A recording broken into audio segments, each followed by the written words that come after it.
दोस्तों, इस समय इंडियन मीडिया में एक खबर बहुत ज़ोर शोर से चल रही है कि वर्ल्ड कप की चिंता में इंडियन क्रिकेट टीम के कप्तान रोहित शर्मा के जो है वो बाल झड़ गए हैं। तो इस खबर में क्या सच्चाई है, क्या वाकई इसी वजह से जो है वो बाल झड़ गए हैं? साथ में अन्य कौन कौन से कारण होते हैं जिनकी वजह से हेयर फॉल होता है, बाल झड़ते हैं? साथ में कौन कौन से ऐसे न्यूट्रिएंट्स हैं, ऐसे पोषक पदार्थ हैं जिनकी कमी से जो है वो बाल झड़ते हैं? तो आज सारा कुछ इस वीडियो में मैं आपको बताऊंगा।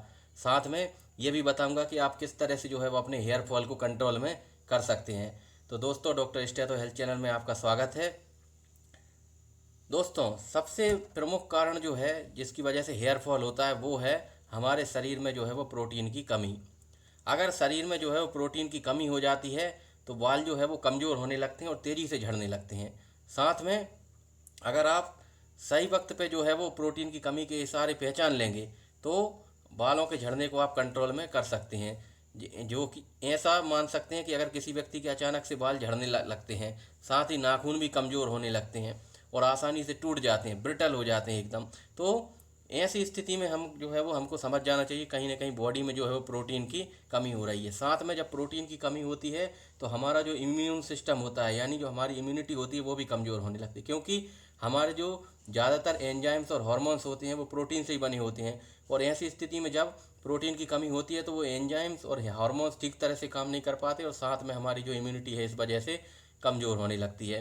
क्योंकि साथ में जो है बदन में दर्द होने लगता है और इस वजह से जो है वो हमें प्रोटीन की कमी को पहचान कर प्रोटीन रिच डाइट ले लेना चाहिए, जिससे कि जो है वो शरीर में प्रोटीन की कमी ना हो।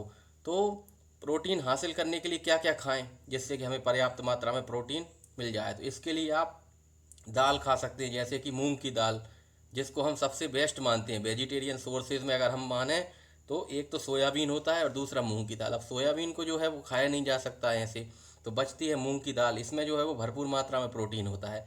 साथ में अगर आप नॉन वेज खाते हैं तो आपको अंडे खा सकते हैं, पनीर खा सकते हैं, अंडे खा सकते हैं, साथ में चिकन मीट वगैरह ये सब खा सकते हैं और मछली खा सकते हैं। अगर आप वेजिटेरियन हैं तो फिर आप दाल वगैरह खा के, दूध वगैरह लेके, सोयाबीन, ये मूंगफली, ड्राई फ्रूट्स, इन चीज़ों से जो है वो प्रोटीन की कमी को पूरा कर सकते हैं और इस तरह से आप अपने हेयर फॉल को भी जो है वो कंट्रोल कर सकते हैं। फिर एक बहुत बड़ी जो है वो विटामिन की कमी होती है। इस विटामिन का नाम है विटामिन डी। और कई सारी जो है वो रिसर्च हुई है जो ये बताती हैं कि कहीं ना कहीं विटामिन डी की कमी से भी जो है वो बाल झड़ते हैं। इंडियन डर्मेटोलॉजी ऑनलाइन जर्नल में जो है वो 2019 में एक अध्ययन हुआ था, एक रिसर्च हुआ था, जिसमें पाया गया कि विटामिन डी की कमी से कहीं ना कहीं बाल झड़ते हैं। और 2016 के इंटरनेशनल जर्नल ऑफ ट्राइकोलॉजी की स्टडी में भी पाया गया था कि एक तो महिलाएं और दूसरे जो युवा लोग हैं वो विटामिन डी की कमी उनमें ज़्यादा देखने को मिलती है। होता क्या है कि पहले के समय में जो बच्चे होते थे वो घर के बाहर ज़्यादातर खेल खेलते थे, आउटडोर, तो उनको जो है वो सनलाइट एक्सपोजर जो है वो प्रॉपर होता था और इस वजह से विटामिन डी की कमी नहीं होती थी। लेकिन आजकल के जो बच्चे हैं वो ज़्यादातर मोबाइल में वीडियो गेम्स वगैरह ये सब खेलते रहेंगे, गेम्स खेलते रहेंगे, तो इस वजह से जो है वो पर्याप्त मात्रा में सनलाइट जो है वो उनको मिल नहीं पाती और इस वजह से विटामिन डी की कमी जो है वो ज़्यादातर देखने को मिलती है यूथ में, जो युवा लोग होते हैं।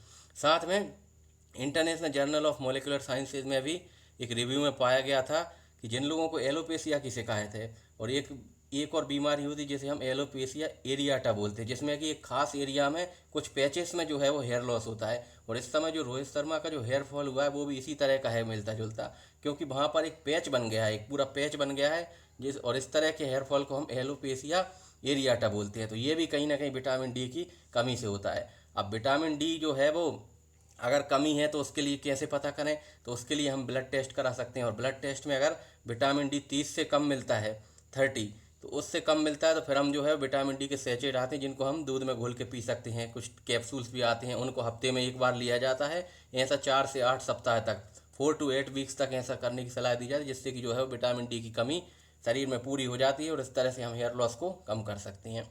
तीसरी चीज़ जो कि हेयर लॉस के लिए जिम्मेदार है वो है हमारी हेयर स्टाइल। कई लोग क्या होते हैं कि जैसे ही कोई बॉलीवुड की मूवी आई तो उसके हिसाब, या फिर कोई हॉलीवुड की मूवी आई तो उसके हिसाब से अपना हेयर स्टाइल कर लिया। और कई लोग, अभी जैसे शाहरुख खान साहब थे, उन्होंने जो है वो टाइट जो है वो चोटी बांधी हुई थी, तो बहुत से लड़कों ने जो है उस समय हेयर्स को जो है वो टाइट बांध लिया, अपनी चोटी उसी तरह की। तो इस वजह से भी क्या होता है, कहीं ना कहीं आप बार बार हेयर स्टाइल बदलेंगे अपनी, तो इससे भी, और बालों को एकदम टाइट चोटी जैसा बांध के रखेंगे तो इससे भी जो है वो आपका हेयर लॉस ज़्यादा होने लगेगा। फिर बहुत से लोग होते हैं जो कि गीले बालों में कंघी करते हैं, यानी कि पूरी तरह से बालों को सुखाते नहीं हैं और गीले बालों में कंघी कर ले। तो ऐसा अगर आप नहीं करेंगे, यानी बालों को सुखाकर जो है वो अच्छे से कंघी करेंगे, तो ऐसा करने से आपके बाल भी कम टूटेंगे और इस तरह से जो है बाल झड़ने को आप स्लो कर सकेंगे। फिर कई बार जो होता है कि हम शैम्पू यूज करते हैं वो भी ठीक तरीके से यूज नहीं करते हैं। कई लोगों के बाल जो हैं वो ड्राई होते हैं, कई लोगों के ऑयली होते हैं, तो उस बात को ध्यान में रख के जो है वो हमें शैम्पू का यूज करना चाहिए। और इसके लिए जो है हम स्किन स्पेशलिस्ट जो डॉक्टर होते हैं उनसे मिल सकते हैं और हमारे जो हेयर्स होते हैं उनके लिए प्रॉपर शैम्पू का जो है वो चयन कर सकते हैं। फिर कंडीशनर, कई लोग होते हैं जो कि पहले अपने बालों को शैम्पू से क्लीन करने के बाद कंडीशनर का इस्तेमाल भी करते हैं। तो कहीं ना कहीं ये कंडीशनर का इस्तेमाल करना भी जो है वो बाल झड़ने की एक वजह बन सकता है, क्योंकि होता क्या है, कंडीशनर को हमें नीचे से ऊपर की तरफ हेयर्स में लगाना होता है, यानी कि स्कैल्प को हमें बचाना होता है, स्कैल्प पे नहीं लगाना होता है। सिर्फ और सिर्फ बालों की जो पूरी लंबाई होती है उस पर लगाना होता है, लेकिन कई लोग क्या करते हैं स्कैल्प पे भी लगा लेते हैं। तो ये भी कहीं ना कहीं हेयर लॉस का एक वजह, बड़ी वजह है। तो उम्मीद है वीडियो आपको पसंद आया होगा। साथ में जो है आगे भी इस टॉपिक पर मैं वीडियो बनाऊंगा, तो इसी तरह के टॉपिक्स पर आप वीडियो जो है वो इंटरेस्टिंग वीडियोस पाने के लिए चैनल को सब्सक्राइब जरूर कर लें और साथ में वीडियो को लाइक कर दें। Thank you so much.